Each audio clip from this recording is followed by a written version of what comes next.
June 6, 1944, 12:10 a.m., 1,500 feet above the English Channel, inside the cramped fuselage of a C-47 Skytrain transport aircraft, 18 American paratroopers sit in 2 rows, facing each other.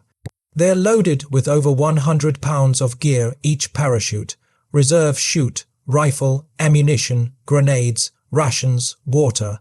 These men are easy company, 2nd Platoon, 506th Parachute Infantry Regiment, 101st Airborne Division. They've trained for 2 years for this moment, Operation Overlord, D-Day, the invasion of Nazi-occupied Europe, their mission, jump 15 miles inland from the beaches, secure bridges and causeways, prevent German reinforcements from reaching the beach. If they fail, the entire invasion fails. 150,000 Allied soldiers will die on the beaches. Private First Class Donald Malarkey, age 23, from Astoria, Oregon, stares at his boots. His hands shake. This is it. This is what 2 years of brutal training led to. Across from him, Sergeant Bill Guarner, age 21, from South Philadelphia, checks his Thompson submachine gun for the 10th time. Bill's brother Henry was killed 3 months ago fighting in Italy at Monte Cassino. Tonight is personal. Near the door, First Lieutenant Richard Dick Winters, age 26, from Lancaster, Pennsylvania, checks his watch. 12:15 a.m., 15 minutes to drop zone. The jumpmaster, a sergeant with dead eyes who's done this before in North Africa, and Sicily stands at the door, watching the red light above it. The plane shakes. Flak, German anti-aircraft fire. Black puffs of smoke burst outside the windows. The pilots maneuver violently. Men grip their seats, gear rattling. Boom. A flak burst hits the left wing. Shrapnel tears through the fuselage near the tail. One paratrooper screams, hit in the leg by metal fragments. Blood spreads across his pants. The medic, Eugene Rowe, can't help him. They're jumping in 3 minutes. The wounded man bites down on his leather glove, trying not to scream. Another flak burst. Closer. The plane drops 300 feet suddenly. Men slam into the ceiling, then crash back into their seats. Equipment breaks loose. A rifle clatters down the aisle. 12:17 a.m. Winters stands. His voice is calm, loud enough to be heard over the engines. Stand up, hook up. 18 men struggle to their feet. The plane is still bucking. They hook their static lines to the overhead cable that runs the length of the cabin. They check each other's equipment one last time. Winters moves down the line, making eye contact with each man. To Private Albert Blythe, age 20, who looks terrified. Winters nods. You're ready. To Sergeant Denver Bull Randleman, the toughest man in the company, a brief smile. To Corporal Walter Gordon, one of the company's few black soldiers in a segregated army, a firm grip on the shoulder. We're all brothers tonight. The plane drops again. Men grab the overhead cable for support. 12:19 a.m. The jumpmaster opens the door. Wind roars into the cabin 120 miles per hour. The temperature drops 30 degrees instantly. Men nearest the door lean back from the blast. The jumpmaster leans out, looking down at France. Tracer fire rises from the ground, German machine guns firing at the aircraft. Anti-aircraft explosions light up the night. He pulls back in. The plane is too fast, flying too high. The pilots are panicking, trying to avoid flak. The jumpmaster looks at Winters. This isn't right. But there's no choice. The red light is still on. Not yet. Winters shouts over the engine noise and wind. Remember your training. Assemble at the rally point. Find your unit. Fight as a team. See you on the ground. Some men shout back, Currahee. Others are silent, praying. The plane shakes violently. Another flak burst. Someone vomits. The smell fills the cabin. 12:20 a.m. The pilot's voice crackles over the intercom. 30 seconds. Malarkey is first in line, standing at the door. He looks down, nothing but darkness and tracer fire. Behind him, 17 men wait. The jumpmaster grips Malarkey's shoulder, checking his static line one last time. Then the light turns green. Go, go, go. Malarkey steps into the darkness. Wind hits him like a wall. He somersaults in the air. His static line pulls taut. Snap. His parachute deploys, jerking him upright violently. Suddenly, silence, just the whisper of wind through his chute. He looks up. His canopy is their white silk, fully deployed. He's alive. He looks down, darkness, fields, hedgerows, a road. Tracer fire streaking across the landscape. Explosions, hundreds of aircraft overhead, men jumping from all of them. He sees another C-47 explode in mid-air, direct hit. Men fall from it, parachutes on fire. Winters jumps, then Gordon, then Randleman, then 15 more men. The C-47 that carried them vanishes into the night, heading back to England. Below, France waits. He's floating 1,000 feet, 800 feet, 600 feet. The ground is rushing up. Where is he? This doesn't look like the drop zone photos they studied. Crack, crack, crack, rifle fire from below. Germans shooting at him. He can't shoot back. His rifle is strapped to his leg in a padded bag. He's defenseless, 400 feet. He can see a road now, a hedgerow, a farmhouse, 200 feet, splash. Malarkey hits water. He went into a pond. His parachute drags him under. The weight of his gear pulls him down. He thrashes, trying to release his chute. He finds the quick release on his harness. Click. The chute detaches. He kicks for the surface. His head breaks water. He gasps, swimming for shore. He crawls onto the bank, coughing, soaking wet.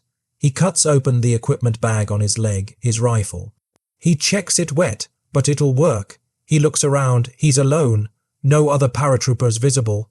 No sound except distant gunfire and aircraft engines overhead. He's somewhere in Nazi-occupied France. He doesn't know where. He doesn't know if any of his friends survived. Welcome to D-Day.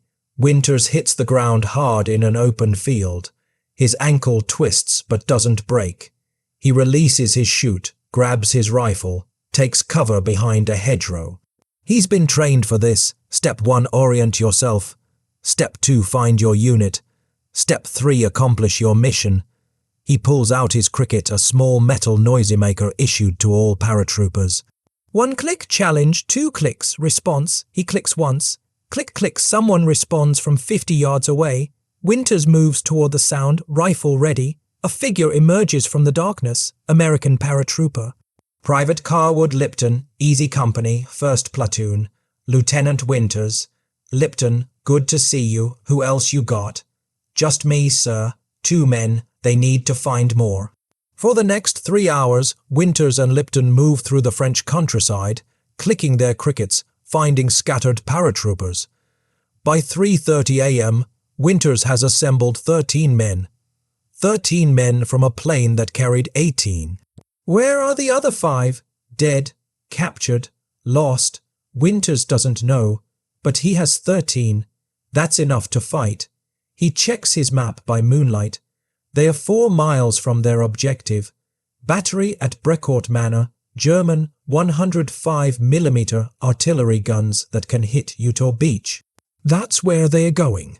The real band of brothers, Easy Company, 506th Parachute Infantry Regiment, 101st Airborne Division, June 6, 1944, May 8, 1945. 505 days of combat, 150% casualty rate. This is their story. Camp Toccoa, Georgia, August 15, 1942. 6,000 young men arrive at a brand new training camp in the mountains of northern Georgia. They've volunteered for the Parachute Infantry, the U.S. Army's new elite airborne units. America has been at war for 8 months. Pearl Harbor was December 7, 1941. The nation is mobilizing. These volunteers are here because 1. Extra pay. Paratroopers get $50 per month. Jump pay double a regular infantryman's, $21 per month. 2. Elite status. Airborne is the best. Only the toughest make it. 3. Adventure. These are young men who want action, not factory jobs. 4. Patriotism. Their country was attacked. They want to fight. But first, they must survive training that will break most of them. Captain Herbert Sobel, age 30, from Chicago. Commissioned officer, assigned to train paratroopers despite never having jumped from a plane himself. Sobel is thin, wears wire-rimmed glasses, has a high-pitched voice. He looks like a clerk, not a warrior, but Sobel is a tyrant. His training philosophy: break them down, then build them up. Make training harder than combat. The men who survive will be unstoppable. Sobel's first speech to Easy Company, 140 men selected from the 6,000 volunteers. Gentlemen, you volunteered for the paratroopers. You think that makes you special, it doesn't. Half of you will wash out in the first month. Of those who remain, half will wash out before we deploy. Those who make it to combat will likely die in combat. Airborne has the highest casualty rate of any unit in the US Army. You're not special, you're expendable. I will make sure only the best survive this training. Dismissed. The men stare at him. Some are angry, others are motivated, all are terrified. Currahee Mountain rises 1,735 feet above Camp Toccoa. It's a Cherokee word meaning stands alone. It's 3 miles from base to summit. 3 miles of steep, rocky trail through Georgia pine forest. Sobel's order: Easy Company will run Currahee every morning before breakfast. 3 miles up, 3 miles down, full gear. Anyone who falls out runs it again in the afternoon. The first morning, August 16th, 1942, 5 a.m. 140 men line up at the base of Currahee. They wear combat boots, full uniforms, carry rifles, wear helmets, 40 pounds of gear. Sobel stands at the front. He's in perfect uniform, not running. Move out. The men run. By mile 1, some are struggling. By mile 2, men are vomiting on the side of the trail. By mile 3, the summit, 30 men have fallen out, can't continue. Those who make the summit must run back down. Some men's legs give out on the descent. They tumble, roll, break bones. 18 men are medically discharged on day 1. The next morning, 122 men run Currahee. Then 108, then 95. By the end of the first month, only 82 men remain in Easy Company. But those 82 men are becoming something else. They're harder, faster, tougher. They hate Sobel, but they respect what he's creating. Private Don Malarkey later recalled, Sobel was a bastard. We hated him, but he made us the best. When we got to combat, nothing was as hard as Currahee. Nothing the Germans threw at us was worse than Sobel's training. So in a weird way, he saved our lives. Sobel's training program, 5 a.m., run Currahee 6 miles round trip 7 a.m., breakfast 15 minutes to eat 8 a.m., rifle PT hold rifle overhead with extended arms for 30 minutes 9 a.m., bayonet training stab dummies until arms are numb 10 a.m., hand-to-hand combat training 12 p.m., lunch 15 minutes 1 p.m., forced march 12 miles, full gear, 4 hours 6 p.m., dinner 15 minutes 7 p.m., equipment inspection, Sobel finds something wrong with everyone 8 p.m., punishments push-ups, run Currahee again, latrine duty 10 p.m., lights out every day. For 6 months, men lose 20 to 30 pounds. They're lean, hard, fast.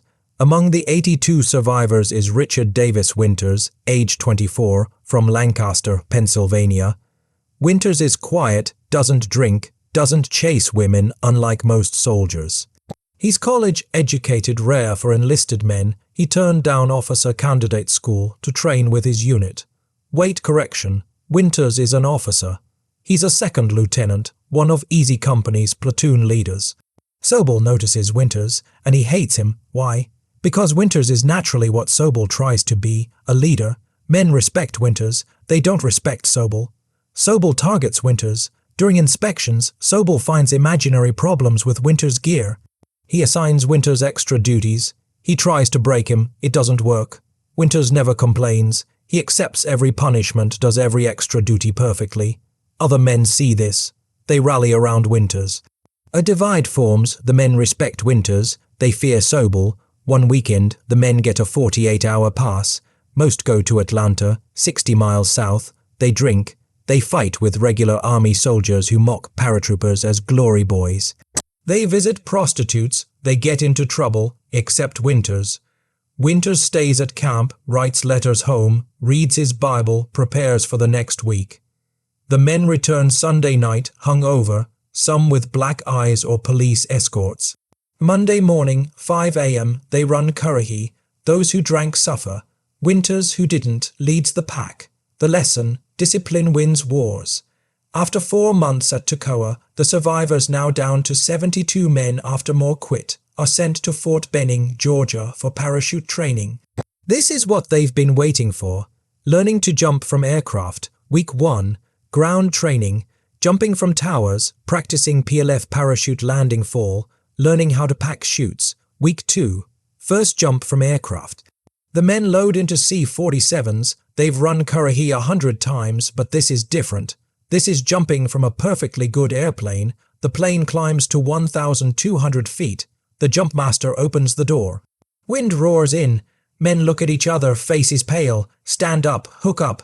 They stand, they hook their static lines. The light turns green. Go. The first man jumps, then the second, then Malarkey, then Winters. Then the rest. Malarkey's first jump. I stepped to the door and looked down. My legs froze. The jumpmaster shoved me. I fell. The wind was incredible.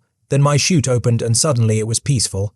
I looked around and saw the other guys floating down. It was beautiful.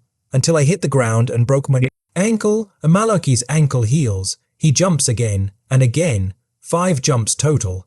After the 5th jump, they receive their jump wings silver parachute badge worn on the chest above the left pocket. They're paratroopers now. Recruits from other training companies join Easy Company. By March 1943, they're back to 140 men, full strength. New faces: Joe Toy, age 22, Pennsylvania coal miner. Tough as nails George Luz, age 20, Rhode Island, funny. Does perfect impressions of officers Eugene Rowe, age 23. Louisiana Cajun, medic. Calm under fire David Webster, age 21. Harvard educated, keeps a journal hit. Writings will survive the war. They train in mock combat scenarios. They learn tactics. How to clear a building, how to set up ambushes, how to operate behind enemy lines. With no support, they become a unit.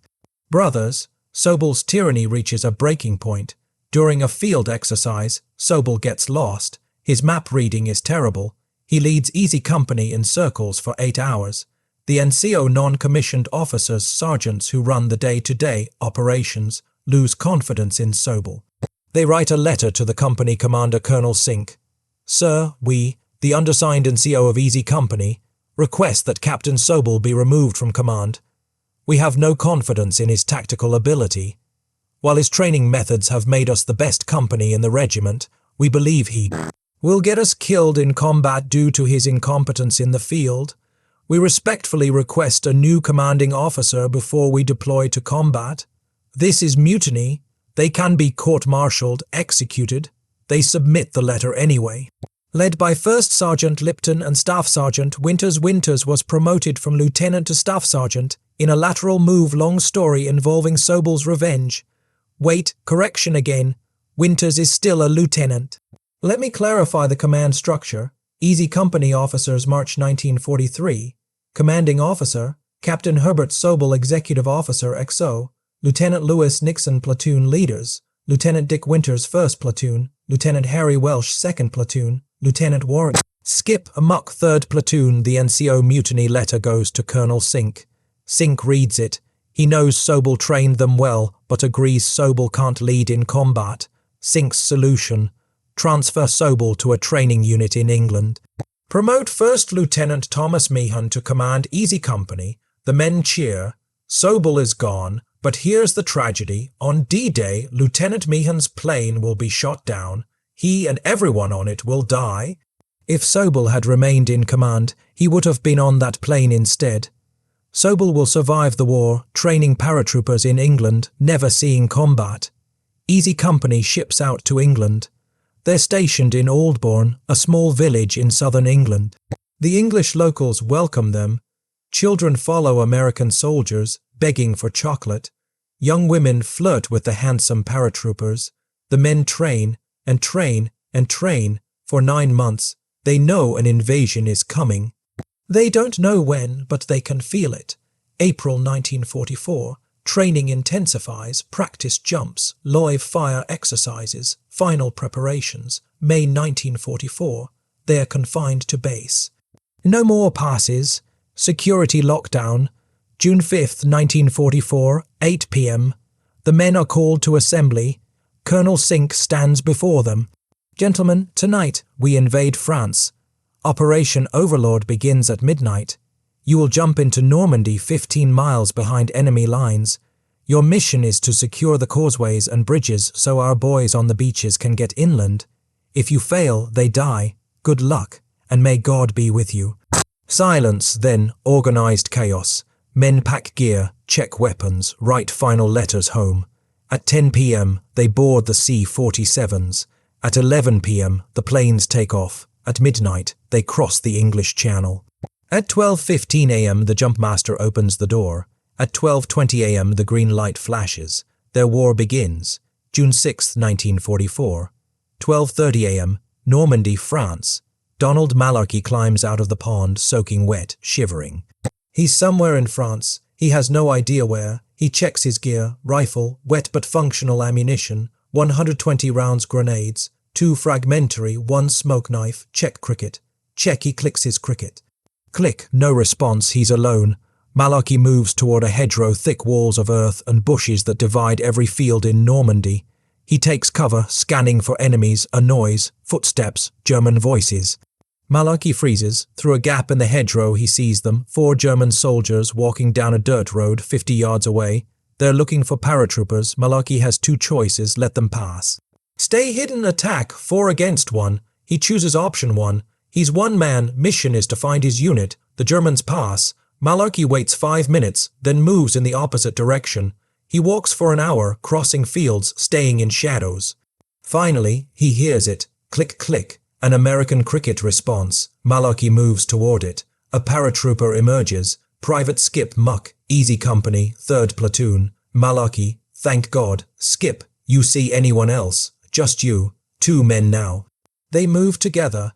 Over the next 2 hours, Malarkey and Muck find 8 more scattered paratroopers, some from Easy Company, others from different units. By 3 a.m., they have a squad of 10 men, but they still don't know where they are or where their officers are. By 3:30 a.m., Winters has 13 men assembled.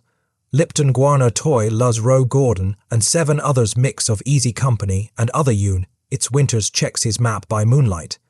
They're near a small French village, Sainte-Marie-du-Mont. Their objective, Bracourt Manor, 2 kilometers east. Intelligence reports German 105mm artillery guns there, range to fire on Utah Beach. Those guns must be destroyed before the beach, landing at 6:30 a.m. Winters briefs his men, we're going to Bracourt Manor. There's a German battery there, we take it out. Stay quiet, stay low, follow my lead. They move out, 4:15 a.m., approaching Bracourt Manor. Winters and his 13 men approach the German position through dark fields. The sky is starting to lighten, dawn is coming. They hear voices, German, laughter. The Germans don't know the paratroopers are here. Winters crawls forward to scout. He sees 4 German 105mm artillery guns, set up in a row along a hedgerow, 150 yards long. Each gun has a crew of 5 Germans. Total, 20 German soldiers. Winters has 13 men. He could wait for reinforcements, but every minute those guns stay operational, they can kill Americans landing on Utah Beach. Each hour is in 2 hours. Winters makes the call, attack now. He returns to his men, draws a quick map in the dirt with his knife. 4 guns, 50 meters between each gun. We're going to assault them one at a time. Flanking maneuver. Here's how it works. Step 1. Lipton, Toy, and Guarner, you 3 give suppressing fire on gun number 1 from hedgerow. Step 2. I'm taking Gordon, Rowe, and Luz will flank right and assault gun number 1 from the side. Step 3. Once we take gun number 1, we'll use it as a base of fire against gun number 2. Repeat the process, stay low, move fast, do not bunch up, go on my signal. The men nod. No questions, they trust Winters. 4:30 a.m. The assault begins. Winters positions his men. He signals, go. Crack, crack, crack, crack. Lipton, Toy, and Guarner open fire on gun number 1 from 70 yards. The Germans panic, dive for cover, return fire. While they're distracted, Winters leads Gordon, Rowe, and Luz in a sprint along the hedgerow, flanking gun number 1. They're 30 yards from the gun. The German crew is focused on the fire from the front. They don't see Winters' team. Winters stands, aims his M1 Garand. Bang! The German gunner falls, Gordon fires. Another German drops. The remaining Germans at gun number 1 try to run. Luz cuts them down with his Thompson submachine gun. Gun number 1 is captured. German troops at guns number 2, number 3, and number 4 now realize Americans are in their position. They turn their guns. But 105mm artillery can't depress low enough to hit targets this close. Winters and his men are inside the Germans' range. The Germans have to use rifles, not artillery. Advantage Winters. Winters positions his men at gun number 1, now using it as cover. They fire on gun number 2. Step 2. Flank and attack gun number 2. Winters sends Toy and Guarner to flank gun number 2, while he and Lipton provide suppressing fire. Bang, bang, bang, Winters covering fire. Toy and Guarner sprint 50 yards, grenades in hand. They reach gun number 2, throw grenades into the gun pit. Boom, boom, explosions. The German crew at gun number 2 is killed or wounded. Gun number 2 is captured, but now German reinforcements arrive. 30 German infantry from a nearby command post move toward the battle. Winters is outnumbered. 13 Americans vs. 30 Germans plus the crews at guns number 3 and number 4. Winters radios for help. Reinforcements from other Easy Company platoons arrive. 15 more paratroopers, led by Lieutenant Ronald Spares. Spares is a legend. Already rumors say he shot German POW on D-Day, never confirmed, but the Germans fear him. Spares' men assault gun number 3 and gun number 4 simultaneously. Massive firefight. 5 minutes of chaos. When the smoke clears, all 4 German guns are destroyed or captured. 15 Germans killed. 12 Germans captured. American casualties. 1 killed Private John Hall, 2 wounded. Winter's assault on Brecourt Manor becomes legendary. It's later studied at West Point as a perfect example of small unit tactics. Winters is awarded the Distinguished Service Cross, second highest U.S. military decoration. 6:30 a.m., H hour, Utah Beach, 15 miles away, the amphibious invasion begins. 20,000 American soldiers storm Utah Beach. Because Winters destroyed the German artillery at Brecourt Manor, those 20,000 men are not shelled as they land. Casualties on Utah Beach, 197 killed compared to 2,400 killed at Omaha Beach. Winters' 13-man assault saved thousands of lives. June 6, 12, 1944, regrouping over the next 6 days, Easy Company regroups. The scattered drop means it takes days to find everyone. Final count, Lieutenant Meehan's plane. All killed 18 men including Meehan other planes. 8 killed, 12 wounded, 15 missing later found or confirmed dead Easy Company, lost 35 men on D-Day, 25% casualties. The survivors dig in around Sainte-Marie-du-Mont and wait for orders. June 12th, 13th, Battle of Cairnton Easy Company is ordered to assault Cairnton, a strategic crossroads town 10 miles inland. Whoever controls Cairnton controls the road network between Utah and Omaha beaches. The Germans are dug in. Street-to-street fighting begins. Private Albert Blythe, age 20, freezes during the assault. He suffers hysterical blindness, a psychological reaction to combat stress. He literally cannot see. Medic Eugene Rowe treats him. Captain Winters talks to him. Blythe, you're not a coward. You're scared. We're all scared, but your brothers need you. You can do this. Blythe's vision returns. He rejoins the fight. Easy Company captures Cairnton after 2 days of brutal fighting. Casualties, 6 killed, 18 wounded. June 13th, July 10th. Holding Cairnton, Easy Company defends Cairnton against German counterattacks. For 4 weeks, they hold the line. By July 10th, the Normandy campaign is won. The Allies break out of the beachhead and begin advancing across France. Easy Company is pulled back to England to rest and refit. They've been in combat for 35 days. They're exhausted, but they're alive and they know they'll jump again. September 17th, 1944, 1 p.m. above Holland. 3 months have passed since D-Day. The Allies have liberated France. Paris is free. The Germans are retreating. British Field Marshal Bernard Montgomery proposes a bold plan. Operation Market Garden. The idea: drop 35,000 paratroopers into Holland to capture bridges over 3 rivers, the Rhine, the Meuse, the Wall. Then, British armoured divisions will drive across the bridges into Germany. Montgomery promises we'll be in Berlin by Christmas. The reality, it's the largest airborne operation in history, and it's going to be a disaster. Easy Company loads into C-47s at English airfields. This jump is different from D-Day. Daylight jump maximum visibility, but also maximum danger. Germans can see them lower altitude 600 feet compared to 1,500 feet on D-Day. For accuracy, clear weather, no clouds, no darkness to hide in. The men are nervous but also excited. This is it, the final push into Germany. At 1 p.m, over 1,000 C-47 aircraft take off from England, carrying the 101st Airborne, 82nd Airborne, and British 1st Airborne. They fly across the English Channel over Belgium into Holland. 1:30 p.m, green light. Easy Company jumps over the Dutch countryside near Eindhoven. Unlike D-Day, the drop is perfect. The men land within 500 yards of each other. No one is lost. They assemble in minutes. Captain Winters, now in command of Easy Company after Lieutenant Meehan's death, leads them toward their objective: secure the town of Eindhoven and hold the bridges. Eindhoven liberation, September 18, 1944. Easy Company enters Eindhoven. The Dutch civilians go wild. People flood the streets waving Dutch flags and American flags. Women kiss soldiers. Children throw flowers. Old men cry. Holland has been occupied by Nazi Germany since 1944 years. The Dutch have suffered under brutal occupation, starvation, deportations, executions. Now they're being liberated.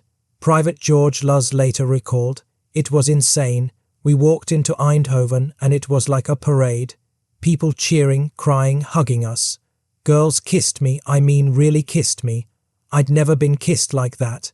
It was the best day of the war." Easy Company secures Eindhoven and the bridges. Phase 1 of Market Garden. Success. But the plan is already falling apart. British paratroopers at Arnhem, the northernmost bridge, are being slaughtered. They're outnumbered 10-1 by German forces that weren't supposed to be there. British armour, supposed to reach Arnhem in 48 hours, is stalled by German resistance on the single road north. The 101st Airborne, including Easy Company, is ordered to hold the corridor, the road the British armour must travel. This road becomes known as Hell's Highway. September 20th, November 27th. The island Easy Company is moved to a section of Holland between the Wall and Rhine rivers, nicknamed the Island. It's flat, waterlogged farmland with no cover. The Germans are dug in 500 yards away. For 72 days, Easy Company fights from trenches and foxholes. This isn't the glory of D-Day. This is grinding, miserable trench warfare. Constant artillery shelling sniper fire patrols at night. No hot food, no dry clothes, rain every day. The men live in mud. Some develop trench foot, their feet rot from being wet too long. Others break mentally the strain of 72 days of continuous combat with no end in sight. Sergeant Bull Randleman is cut off from the unit during a patrol. He hides in a Dutch farmhouse for 3 days, evading German patrols before making it back. Private David Webster writes in his journal, "I don't know how much more we can take. Every day, we wake up expecting to be relieved. Every day, we're told, one more day. It's been 50 days now. Men are breaking. We've lost 30 men here, not from one big battle, but from the slow grind. One man at a time, artillery, snipers, patrols gone wrong. It's worse than D-Day because at least D-Day ended." November 25th, 1944. British forces finally advance far enough that Easy Company can be relieved. They're pulled back to Mermeland, France for rest. Market Garden casualties. Easy Company. 22 killed, 48 wounded. The operation overall, failure. The Allies did not reach Germany.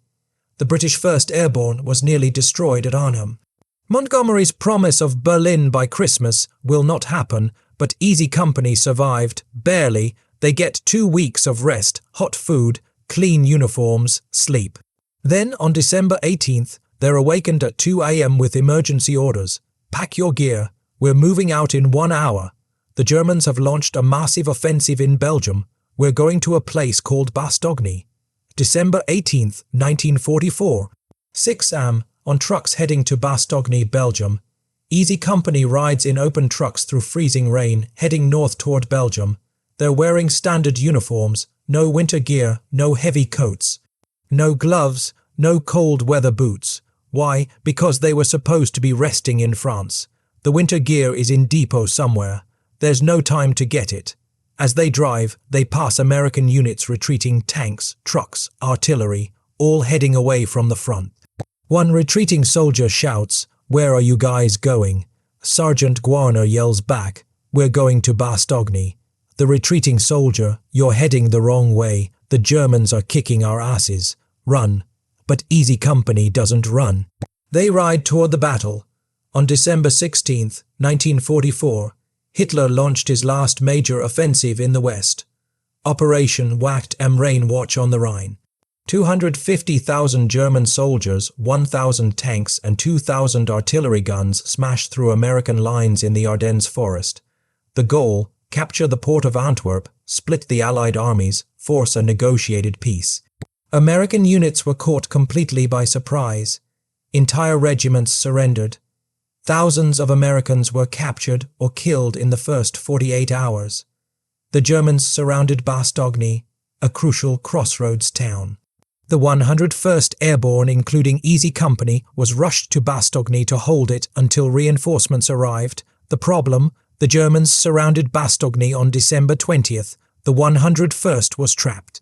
No reinforcements could get in, no supplies, no medical evacuation, and it was -10 degrees Fahrenheit to -20 degrees Fahrenheit, the coldest winter in 50 years. December 19th, 1944. Easy Company digs in at Bois Jacques. Easy Company is assigned to defend a section of forest called Bois Jacques, just outside Bastogne. They dig foxholes in the frozen ground. It takes hours. The earth is like concrete. Each foxhole fits 2 men. They huddle together for warmth. There are no blankets, no sleeping bags. No fire's smoke would give away their position. The men try to sleep sitting up, leaning against each other. Private Don Malarkey, December 20th. I've never been so cold in my life. My hands are numb, my feet are numb. I can't feel my face. We have no food except what we carried. No ammunition resupply. No medical supplies. We're told to hold this position. Against what? We don't even know. We just know the Germans are out there. And we're surrounded. December 22nd. The Germans demand surrender. German officers deliver a message to the American commander at Bastogne, General Anthony McAuliffe. To the American commander, the situation is hopeless. You are surrounded. Surrender your forces to avoid needless bloodshed. Signed, the German commander. McAuliffe's response, nuts. The German officers are confused. What does nuts mean? An American officer explains, it means go to hell, and if you don't leave, we'll kill you. The Germans leave. The battle continues. December 23rd, 25, artillery hell for 3 days. The Germans shell Bastogne and the surrounding forests with constant artillery. Easy Company, in their foxholes, can do nothing but endure. Boom, boom, boom. Shells explode in the trees. The trees explode, sending splinters in all directions. These tree bursts are deadly. The shrapnel rains down on the men. Private Babe. Heffron, December 24th. We just sat there, waiting to die. You hear the whistle of the shell coming in. You don't know if it's going to land on you. Sometimes it lands 50 feet away and you're fine. Sometimes it lands right on top of you. We lost 3 guys on Christmas Eve. Just blown apart. There was nothing we could do. December 25th, 1944. Christmas Day, it's -20 degrees Fahrenheit. The men have been in their foxholes for 6 days. No hot food. No resupply. Medic Eugene Rowe goes from foxhole to foxhole, checking on men. Many have frostbite. Some are hypothermic. There's nothing Rowe can do. He has no supplies. One soldier, Joe Toy, has black toes. Frostbite. He needs amputation or he'll die from gangrene. But there's no way to evacuate him. He'll have to wait. That evening, German infantry attack. The attack is repulsed, but Easy Company suffers more casualties. December 26th. The weather clears for the first time in a week. The clouds break. The sun comes out. This is a miracle, because now Allied aircraft can fly. C-47 cargo planes fly over Bastogne and drop supplies by parachute. Food, ammunition, medical supplies, winter coats. The men cheer, some cry, they're not alone anymore. Fighter bombers attack German positions, giving Easy Company relief from artillery. December 28th. Guarner and Toy Easy Company is ordered to patrol into the nearby town of Foy to probe German strength. A squad led by Sergeants Bill Guarner and Joe Toy moves forward. Boom! A German artillery shell lands directly between them. The explosion throws both men into the air. When the smoke clears, Guarner's right leg is gone. Blown off at the knee, Toy's right leg is gone. Blown off at the thigh. Both men are conscious, screaming in agony and shock. Medic Rowe and others sprint to them, apply tourniquets, inject morphine. They're carried back to the aid station on stretchers. Both men survive. They're evacuated to England, then the US. Both will spend the rest of their lives with prosthetic legs, but they survive the war. They remain best friends for the next 70 years. January 3rd, 1945. Assault on Foy. Easy Company is ordered to attack Foy, a small village held by German forces. The attack is led by Lieutenant Norman Dyke, an officer recently assigned to Easy Company. Dyke is inexperienced, hesitant, and the men don't trust him. During the assault, Dyke freezes. He's supposed to lead the attack, but he stops in the open, paralyzed by fear or indecision. Men are being shot around him. The attack stalls, men are dying. Then, out of nowhere, Lieutenant Ronald Spares appears. Spares has been assigned to another company, but he's nearby. He sees the attack failing. Without orders, he takes command. Spares runs across open ground 200 yards through German fire, reaches Easy Company, takes command and shouts, "Follow me." He leads the assault into Foy. The men follow. The town is captured. But then Spares does something insane. He needs to communicate with I Company on the other side of Foy. The only way to reach them is to run through 200 yards of open ground, across the German line of fire, deliver the message and run back. Spares does it. He sprints across the open ground. Germans fire at him. He doesn't duck. He runs straight. He reaches I Company, delivers the message and runs back the same way. He's not hit once. The men watch in disbelief.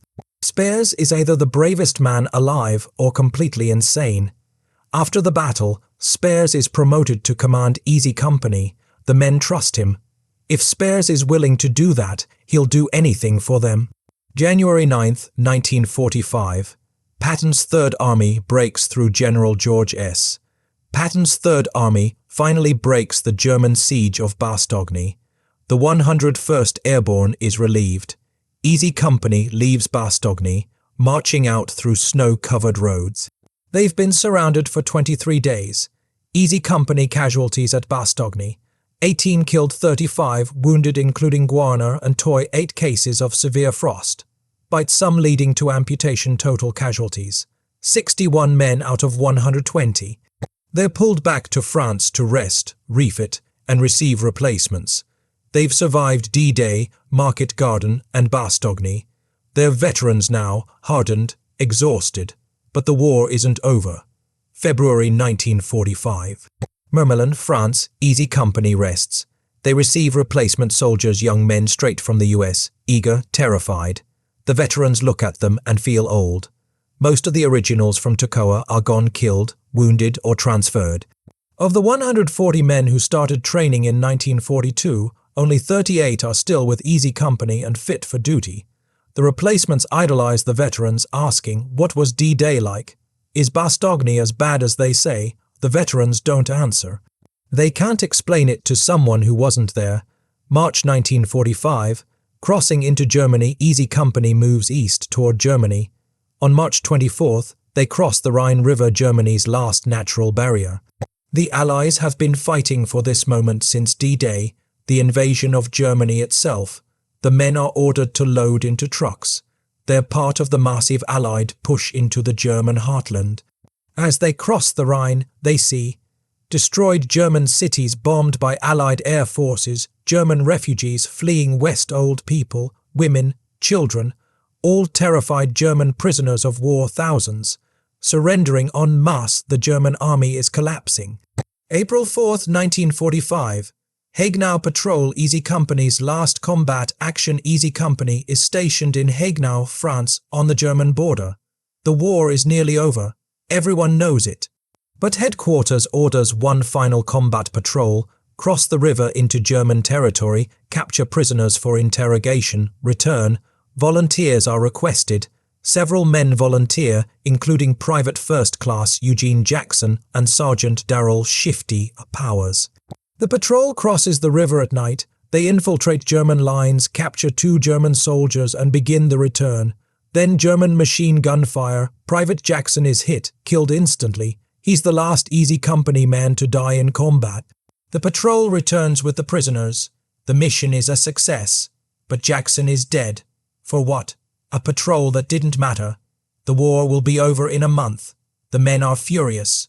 Why send them on a risky mission when the war is already won?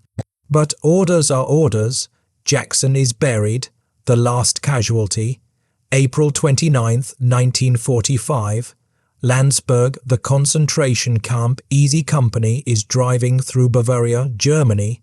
They're told they're liberating towns, rounding up German soldiers. They approach a fenced compound. Smoke rises from it. A horrible smell fills the air. They don't know what it is until they get closer. It's a concentration camp, Kaufering Roman 4, a subcamp of Dachau. Easy Company soldiers enter the camp. What they see: thousands of prisoners, barely alive, skeletal, wearing striped uniforms, mass graves. Bodies stacked like firewood crematorium, ovens still warm, survivors so weak they can barely walk. The soldiers stand frozen. They've seen combat for a year. They've seen men blown apart, burned alive, frozen to death. But this is different. This isn't combat. This is systematic murder, industrial-scale genocide. Private David Webster writes in his journal, "I don't have words. We all knew the Germans were evil. We knew about the propaganda, the racism, the wars of conquest. But this is beyond evil. These people were starved, worked to death, murdered for no reason other than their religion, ethnicity, women, children, old people, just killed. I'm glad we're here. I'm glad we fought, because this is what we were fighting against." The soldiers distribute their rations to the survivors. They call for medical teams. Many survivors die anyway. Their bodies are too damaged. Liberation came too late. This moment changes the men. Before, they fought because it was their duty. Now, they know they fought for something profoundly moral, stopping this. May 4th, 1945. Berchtesgaden. Hitler's Eagle's Nest Easy Company is ordered to advance into the Bavarian Alps, to the town of Berchtesgaden, Hitler's personal retreat. Adolf Hitler has already committed suicide in Berlin, April 30th. The war is effectively over, but Easy Company is ordered to secure Hitler's mountain compound, called the Kehlsteinhaus Eagle's Nest. The men drive up the mountain roads. The scenery is beautiful snow-capped Alps, pristine forests. It's surreal after years of war.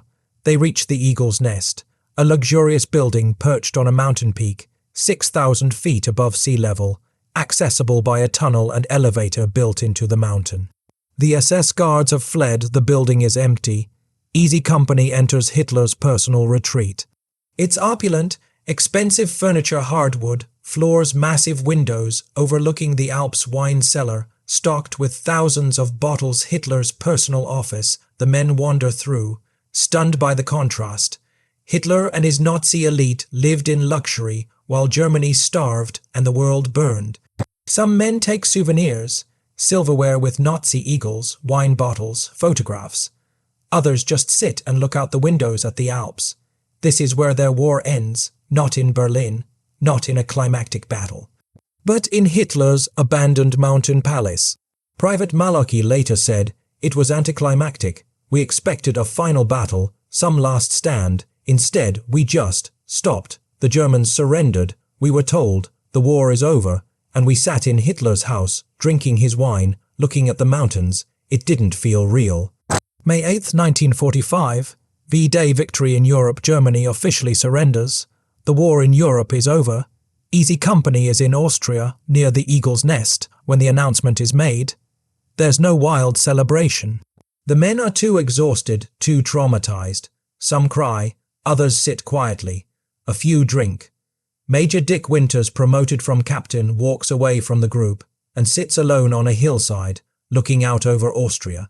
He's 27 years old. He's commanded men in combat for 11 months. He sent some of them to their deaths. He saved others. He survived when 48 of his original company did not. A photographer asks if he can take Winters' photo. Winters says no, he just wants to be alone. May-November 1945. Occupation duty. Easy Company is assigned to occupation duty in Austria. They're billeted in a small town, living in houses requisitioned from German families. It's strange, for a year they fought Germans, now they're living among them. Some men are angry, want revenge. Others feel pity for the German civilians who are starving, desperate.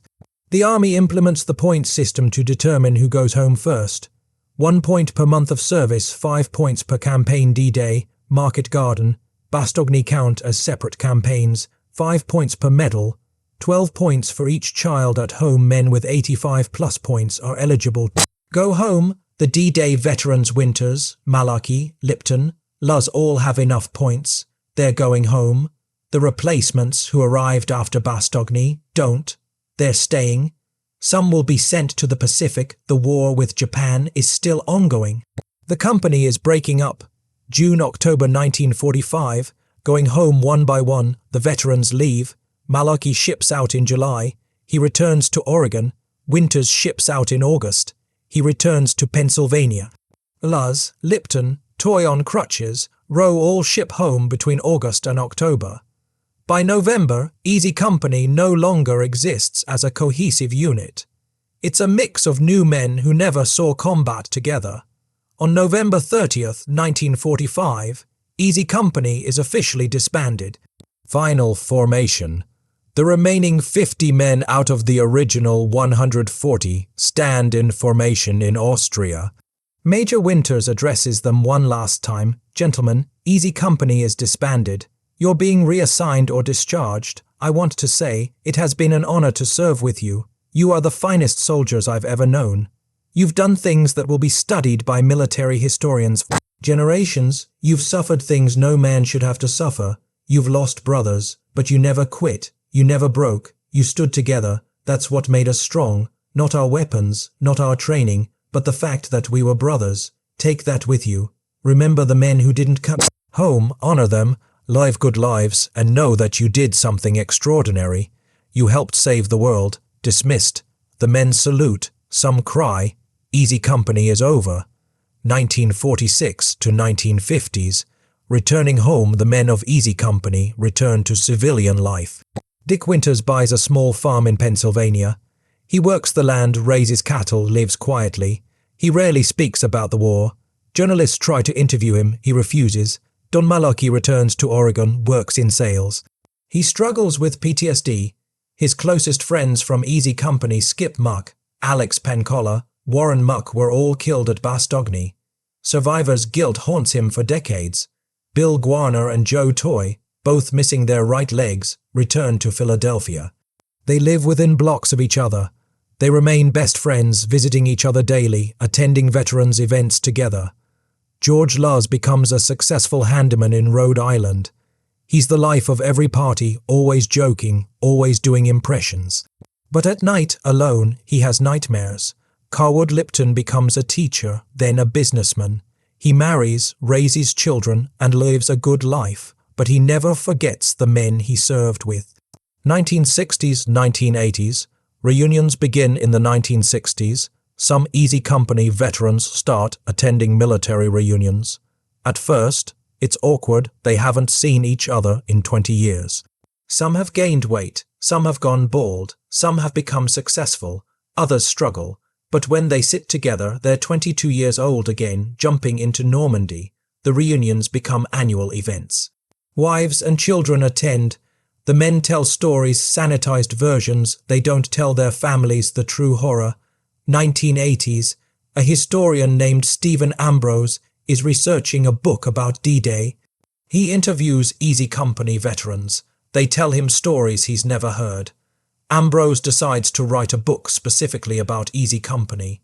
He spends years interviewing the survivors, collecting their memories, verifying facts through military records.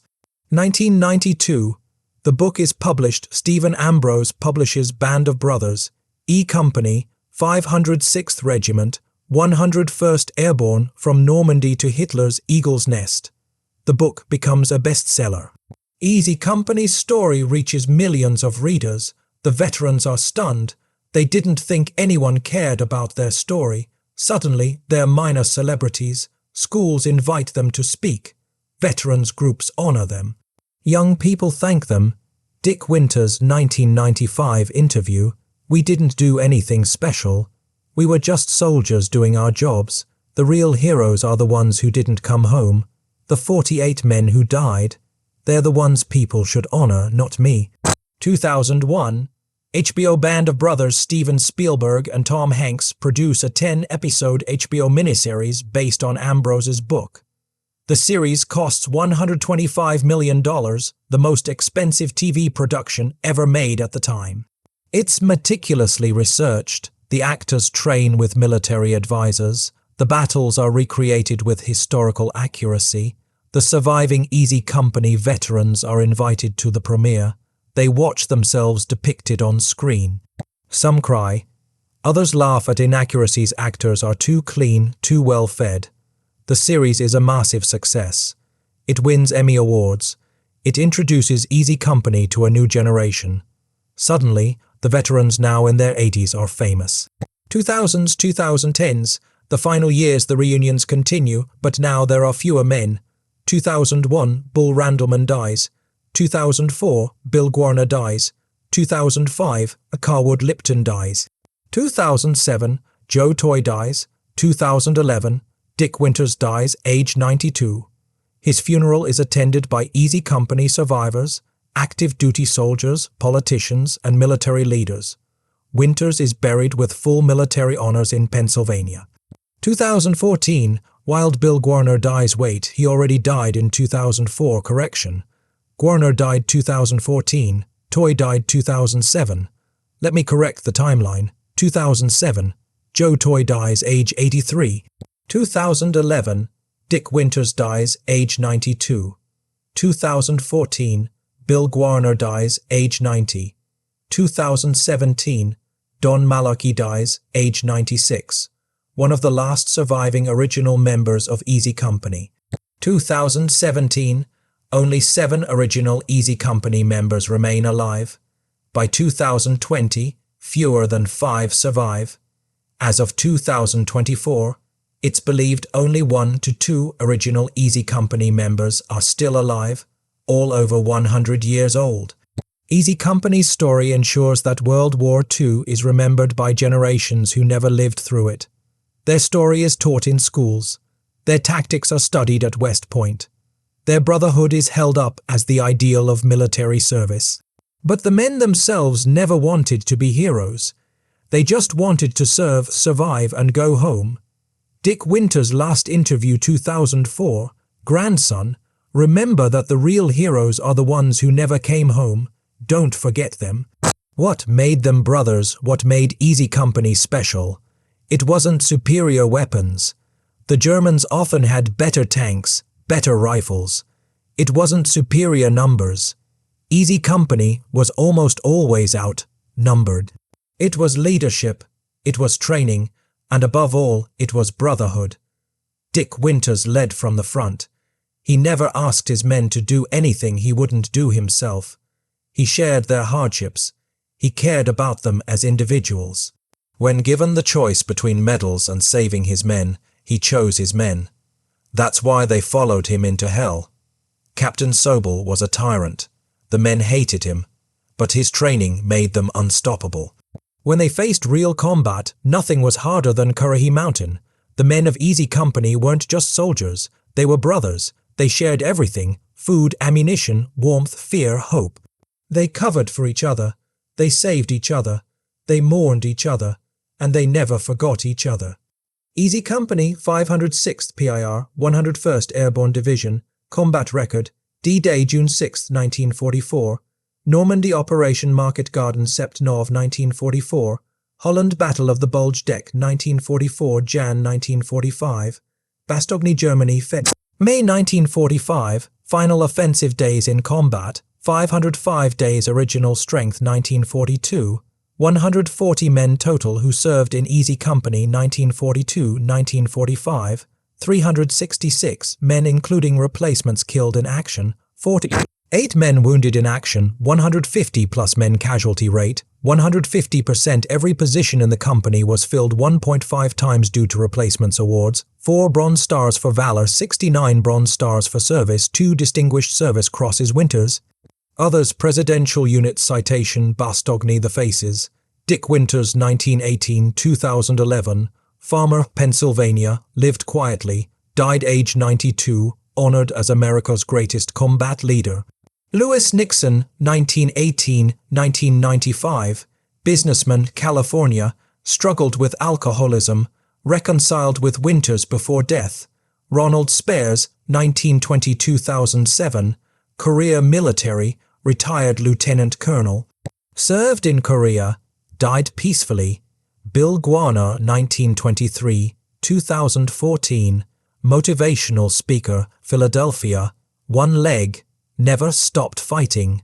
Joe Toy 1923-2007, construction worker, Pennsylvania, one leg, best friends with Guarner until death. Don Malarkey 1921-2017, salesman, Oregon, survived entire war, haunted by survivor's guilt. Carwood Lipton 1920-2001, teacher then businessman, North Carolina.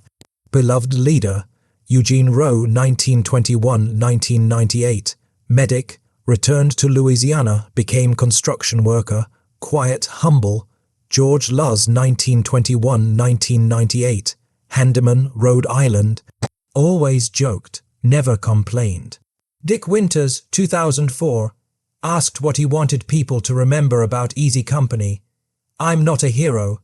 None of us were heroes. We were just soldiers doing our jobs. The heroes are the ones who didn't come home. The 48 men who gave their lives.